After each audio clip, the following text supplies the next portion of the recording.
Retour à la présidence de la République où un conseil des ministres s'est tenu en présence du chef de l'État. L'ouverture de ce conseil hebdomadaire a été marquée par une déclaration du Premier ministre Soro Guillaume. Cette déclaration a tourné autour de 3 points essentiels, à savoir les récentes législatives, la situation à Vavois et la visite qu'il a effectuée aux États-Unis, le compte-rendu de Jérôme Kofi Aboula. Palais présidentiel ce mercredi 21 décembre 2011. C'est une ambiance de chaleur et de gaieté qui règne entre les membres du gouvernement à l'occasion du Conseil des ministres prévu ces jours. Comme justification, il s'agit du premier conseil après le scrutin législatif du 11 décembre dernier, marqué par la victoire de tous les ministres ayant fait acte de candidature.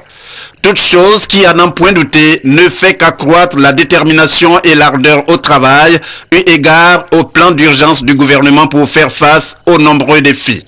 C'est donc dans cette dynamique qu'à la table autour du président de la République ce mercredi, les ministres vont une fois de plus s'illustrer pour examiner les grands dossiers sur le développement du pays. L'État continuera à faire croître les ressources intérieures au niveau de la fiscalité de porte de la douane et au niveau de la fiscalité intérieure. Évidemment, l'État va recourir, comme d'habitude, au financement extérieur parce que c'est du financement utile pour notre développement. Ça montre bien le cap qui est pris par le gouvernement, qui est celui de créer de la croissance par l'investissement.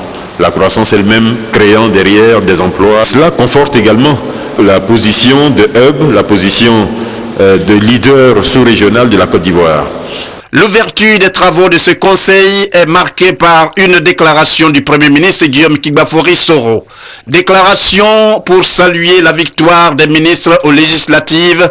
Elle est également pour le chef du gouvernement l'occasion de déplorer et condamner les événements de Vavois et faire ensuite le point de sa récente visite aux États-Unis, très positive pour la Côte d'Ivoire.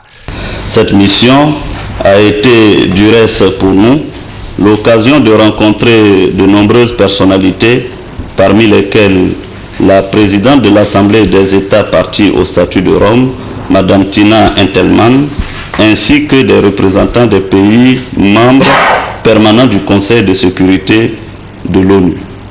Nous avons aussi rencontré M. Luis Moreno Ocampo, l'actuel procureur général de la Cour pénale internationale, et Mme Fatou Bensouda, procureur général adjoint et futur procureur général de cette juridiction internationale. Monsieur le Président, vous me permettrez de vous transmettre les chaleureuses salutations de M. Ban Ki-moon, secrétaire général des Nations Unies. Je n'oublierai pas, et pour cause, de citer M. Hervé Latsou, secrétaire général adjoint des Nations Unies pour le maintien de la paix. Monsieur le Président, notre mission s'est poursuivie à Washington où nous avons pu rencontrer Mme Susan Rice et le sous-secrétaire d'État, M. Johnny Carson. Toutes ces rencontres ont été l'occasion de réaffirmer la volonté du chef de l'État et du gouvernement ivoirien d'inscrire le respect des droits de l'homme au centre de nos priorités. Nous avons également traduit l'engagement de l'État de Côte d'Ivoire à ratifier dès l'ouverture de la session parlementaire le traité de Rome instituant la Cour pénale internationale. Ce Conseil des ministres est l'avant-dernier de l'année 2011.